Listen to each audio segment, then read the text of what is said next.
hindi na sila bata, aware sila kung saan galing yung pera nila sa edad nila, hindi ba nila kayang alamin kung saan galing yung pera ng magulang nila? Well, ganito din kasi yan.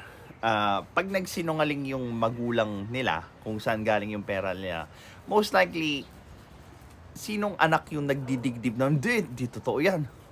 Parang may fishy dun sa sinabi ni papa, ni mama. I'll go investigate.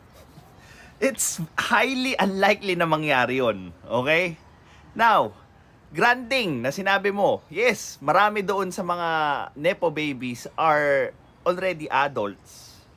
So on and so forth.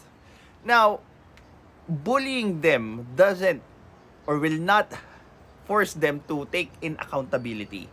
Bullying does not have the power, 'di ba?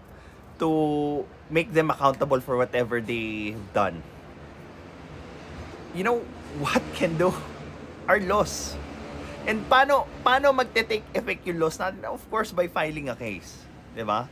Now, another concept na hindi maintindihan ng tao. Filing a case claiming that a person is corrupt puts yung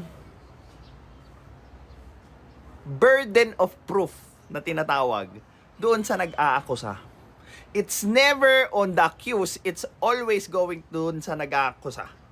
So, kung may ebidensya kayo, 'di ba? By all means, I support you guys, file a case. Pero kung feelings nyo lang yung paiiralin nyo para maging support nung claims nyo doon sa mga taong corrupt, wala tayong pupuntahan yan. Kasi ang mangyayari, we could just, claim anyone is corrupt. And anong mangyayari? Yung accused, yung magpo-produce ng evidence, hindi ako corrupt, so on and so forth. Diba?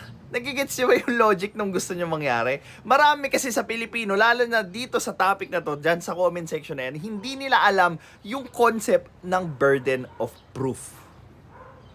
Well, this is Pinoy Extreme. Have a good day.